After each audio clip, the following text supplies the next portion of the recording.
అందరూ బయట race byte content చేస్తున్నారు కదా, మనం కూడా ఏదో ఒకటి చేద్దాం కదా. రీచ్ బీట్ కాంటెంట్ చేద్దాం. మనం పుస్తకాలే రాసాం మనం. సరే వదలనా? ప్రశ్నలు. ఆడవారి మాటలకు నుండి ప్రశ్నలు అనే కవిత. మేం సీరియస్ మాటలు మాట్లాడిన ప్రతిసారి నాన్ సీరియస్ విషయాలు ఎలా మా మాటల మధ్యలోకి వచ్చి కూర్చుంటాయి. మేం గొంతు పెద్దది చేసిన ప్రతిసారి మీ చూపు ఎలా పక్కకు తిరిగిపోతుంది. మేము రాజకీయం వైపు మనసు తిప్పిన ప్రతిసారి ఇంటి పని వంట పని మెదడుకు ఎలా గుర్తొస్తాయి. మేం వివరాలతో మాట్లాడిన ప్రతిసారి చులకన భావం గాల్లో ఎలా చుట్టుముడుతుంది. చర్చలకి పనికిరాని మేము ఓట్లకెట్లా పనికొస్తాం, సీట్లకెట్లా పనికొస్తాం. పాలనకి పనికిరాని మేము పాలకి పూలకి పైటలకి పాటలకి మాత్రమే ఎట్లా గుర్తొస్తాం. మా కథలు కావాలి, కష్టాలు కావాలి, కన్నీళ్లు కావాలి.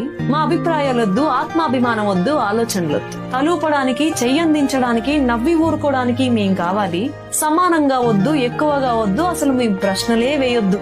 రేజ్ బైట్ కాంటెంట్ అంటే స్త్రీల గొంతుక నుండి వచ్చిన ప్రతి కథ రేజ్ బైట్ కాంటెంటే. మళ్ళీ గట్టిగా మాట్లాడితే ట్రోల్స్, హేట్రెడ్, స్పీచ్లు ఎందుకులే. బాయ్.